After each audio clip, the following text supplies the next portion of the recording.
brought to you by Infinix. Infinix smartphones पे आ रही है सेल फिर एक बार। पगली, सेल अभी बाकी है। दूसरी सुर्खी पर गौर करते हैं। इसमें बात होगी गुजरात के मोरबी में हुए पुल हादसे की।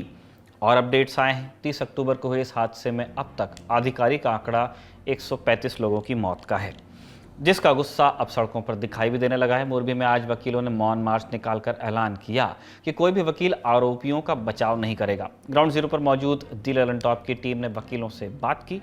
सुनिए उन्होंने क्या कहा। तो आप लोग सब लोग ने क्या फैसला लिया है मिलकर के? हमने सबने मोरबी जिला वकील मंडल, राजकोट जिला वकील मंडल और दूसरी जगह पे अन्य वकील मंडल ने ऐसा फैसला लिया है कि ये एफआईआर दर्ज हुई है मोरबी के हादसे की, उसमें आरोपी पक्ष का कोई केस नहीं लड़ेगा, कोई भी एडवोकेट इसका पक्ष नहीं लड़ेगा, केस नहीं लड़ेगा, कोई केस नहीं लड़ेगा। तो मतलब अगर जो भी आरोपी होगा, जो भी अरेस्ट होगा, उसका केस कोई भी वकील नहीं लड़ेगा। अच्छा, तो सर आप जो है ये बताइए हमें कि आप लोगों ने केस की डिटेल देखी? नहीं, अभी तो कुछ आया नहीं। एफआईआर हुआ है, एफआईआर में भी अभी कुछ 7-8 आदमी आए, लेकिन वो सब तो लेबर है और उसका जो मालिक है उसका भी तो इन्वेस्टिगेशन चल रहा है। तो अभी जब भी वो पकड़ा जाएगा तब भी हमने ये फैसला लिया कि तो उसका कोई बेल आउट के वो नहीं कराएगा, उसका किसी तरह से लीगली कोई हेल्प नहीं करेगा। कोर्ट में सर क्या दलीलें दी गई उनकी तरफ से, अगर आप बता पाएँ? अभी तो जो आरोपी पुलिस द्वारा जिसकी इन्वेस्टिगेशन में धरपकड़ की और कोर्ट में आए वो सभी रिमांड पे है। दूसरी बात ये है कि ये जो हादसा जो हुआ है वो दुखद हादसा है और जो हादसे में जो भी घटनाएं घटी है वो अति करुण घटना है। हम सभी एडवोकेट परिवार है, वो सभी जो ये हादसा में जो भोग बननार है, जो दुर्घटना घटी है, उनके साथ है हम और उनके साथ रहेंगे। और जो कार्यवाही पुलिस कर रही है, इन्वेस्टिगेशन ऑफिसर कर रहे हैं, वो पूरी तरह से लीगल तौर पे करें। अगर इसमें भी कोई जो विक्टिम है और जो हादसे का इजाग्रस्त है, जो भी है, इसमें कोई कार्यवाही में थोड़ी सी गड़बड़ रहेगी तो हम उनके साथ रहेंगे और हम आगे की कार्यवाही के लिए ये दुर्घटनाग्रस्त जो लोग हैं उनके साथ रहेंगे। क्या कह रहे थे सर आप? उसके खिलाफ पीआईएल करेंगे। किसके खिलाफ? वो जो मान लीजिए कुछ गड़बड़ी हुई प्रशासन की तरफ? हाँ, प्रशासन। इस हादसे के सभी 9 आरोपियों को 1 नवंबर को स्थानीय कोर्ट में पेश किया गया था। कोर्ट में सुनवाई के दौरान ब्रिज के मैनेजमेंट का ठेका लेने वाली कंपनी ओरेवा ग्रुप के मैनेजर दीपक पारेख ने हादसे को एक्ट ऑफ गॉड यानी कि भगवान की इच्छा से हुआ हादसा करार दे दिया। दीपक पारेख उन 9 आरोपियों में से एक हैं जिन्हें मोरबी ब्रिज हादसे के मामले में गिरफ्तार किया गया है। मतलब ना अपनी गलती का एहसास है, ना ही लापरवाही पर पछतावा। ऐसे भयानक हादसे को भगवान की इच्छा बता देने वाली कंपनी की करतूतों का चिट्ठा अब धीरे धीरे खुलकर सामने आ रहा है। आज तक की रिपोर्ट के मुताबिक साल 2020 की एक चिट्ठी सामने आई है जिसके मुताबिक ओरेवा ने मोरबी के तत्कालीन डीएम को धमकी भरे लहजे में कहा था कि उसे स्थायी ठेका दिया जाए, नहीं तो वो पुल की मरम्मत भी टेम्पररी ही करेगी। मोरबी पुल हादसे की जांच कर रहे पुलिस उपाधीक्षक पीए जाला ने कोर्ट को बताया है कि पुल की केबल में जंग लगा हुआ था और अगर इस केबल की मरम्मत की गई होती तो यह घटना संभवतः नहीं होती। अदालत को यह बताया गया कि मरम्मत के वक्त सिर्फ पुल के डेक को बदला गया, यानी कि उस हिस्से को जिस पे लोग चलते हैं, केबल्स को नहीं बदला गया। अगर काम ठीक तरह से होता तो दुर्घटना टल सकती थी। यह एक कंपनी की बात। इस मामले में आज पुलिस ने मोरबी नगर निगम के अधिकारियों को भी तलब किया था। इन्हीं ने कहा था कि पुल उनकी मंजूरी के बिना शुरू हो गया। आज अभिनव ने अधिकारी से सवाल किया तो उनका जवाब क्या था, आपको देखना चाहिए। वो कुछ खास नहीं कह रहे हैं। कमेंट करने से आप सर के ब्रिज ने लेने તમારી પર સવાલ પૂછે છે। ब्रिज 5 દિવસથી ખુલ્લો મૂકી દીધો તો કેમ आपको लगता है कि ओरेवा कंपनी इसके लिए जिम्मेदार है? कंपनी सर जिम्मेदार है या फिर શું કહેશો સર? नहीं सर ब्रिज एम नहीं सर ब्रिज हाँ नहीं सर ब्रिज जे पड़ी गयो। सर एक सवाल है कि आपने कहा कि आपको आप लोगों से अनुमति नहीं ली गई, तो बिना अनुमति की इतनी भीड़ कैसे हो गई?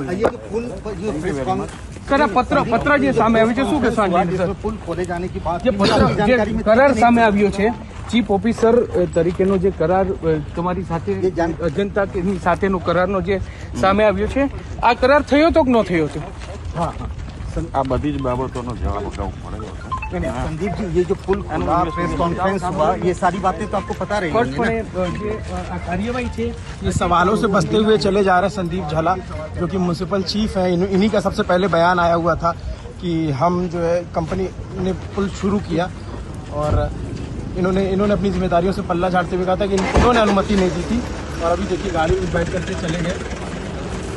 दर्शक जानते हैं कि इस मामले की जांच के लिए सुप्रीम कोर्ट में जनहित याचिका भी लगी हुई है। सुप्रीम कोर्ट 14 नवंबर को इस मामले पर सुनवाई करने वाला है। अगली सुर्खी, इसका संबंध झारखंड के मुख्यमंत्री हेमंत सोरेन से है। प्रवर्तन निदेशालय ने अवैध खनन के मामले में हेमंत सोरेन को समन भेजकर कल यानी कि 2 नवंबर को पूछताछ के लिए बुलाया है। दरअसल ईडी को खनन मामले में आरोपी और हेमंत सोरेन के करीबी कहे जाने वाले पंकज मिश्रा के घर से छापे के दौरान सीएम हेमंत सोरेन की बैंक पासबुक और चेक बुक्स मिली थी। पंकज मिश्रा के अलावा इस मामले में बच्चू यादव और प्रेम प्रकाश को भी आरोपी बनाया गया है। दोनों को अगस्त के महीने में गिरफ्तार किया गया था। प्रेम प्रकाश के ठिकानों पर ईडी ने 24 अगस्त को छापेमारी की थी। इस दौरान ईडी को 2 AK-47 राइफल्स भी मिली थी। ईडी का समन मिलने के बाद हेमंत सोरेन ने क्या कहा, आप सुनिए।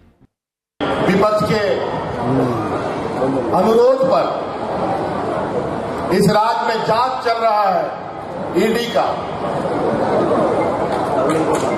और विपक्ष के अनुरोध पर हमें भी बुलाहट हुआ है, लेकिन हम उस बुलाहट से घबराते नहीं। हमें भी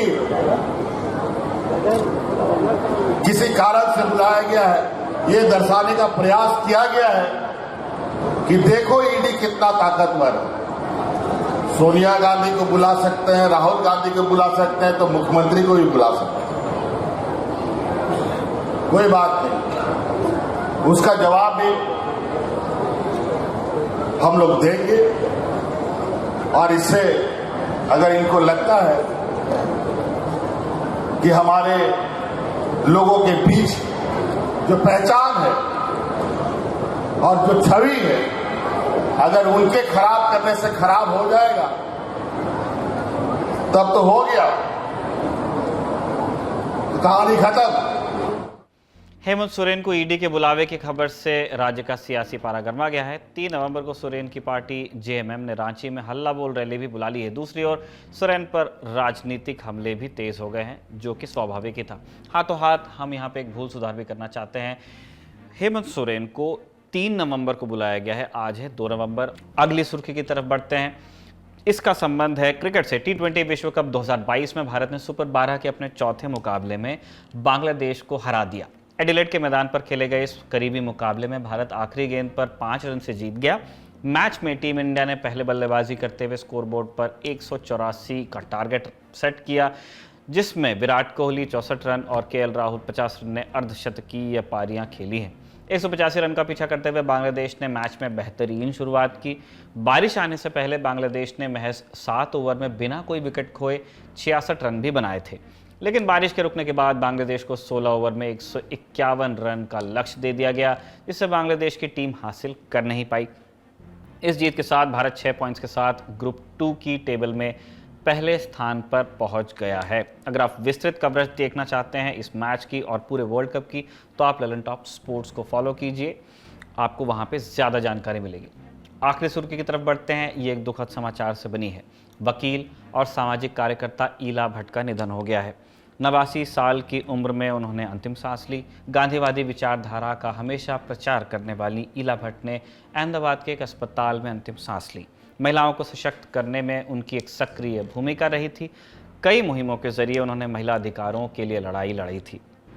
ईला भट्ट को अपने जीवन में उल्लेखनीय कार्यों के लिए कई अवार्ड से सम्मानित किया गया। साल 1977 में उन्हें रेमन मैग्सेसे पुरस्कार भी दिया गया। फिर 1986 में राइट लाइवलीहुड अवार्ड से भी सम्मानित किया गया था। बाद में उन्हें भारत सरकार ने पद्म भूषण जैसे पुरस्कार से भी नवाजा। ईला ने अपनी ज़िंदगी के कई साल स्वश्रयी महिला सेवा संघ को भी दिए थे। उनकी तरफ से ही उस संगठन की स्थापना की गई थी। 1972 से 1996 तक वो इस संगठन में महासचिव के रूप में काम करती रहीं। साल 2011 में ईला को गांधी पीस प्राइज भी दिया गया था। आपके ज्ञान की गहराई नापने के लिए आ गई है ललन टॉप क्विज। मौके पर दो जवाब और मौके पर ही पाओ इनाम। सोमवार से शुक्रवार रात 9 बजे सिर्फ ललन टॉप ऐप पर। याद रखो कक्का की बात जो कही गई है, नॉलेज पर हाल लगाओ हाल फायदा, दे लगाओ का फायदा। तो फटाक से डाउनलोड करो ललन टॉप ऐप और आ जाओ 9 बजे क्विज खेलने के लिए हमारे साथ।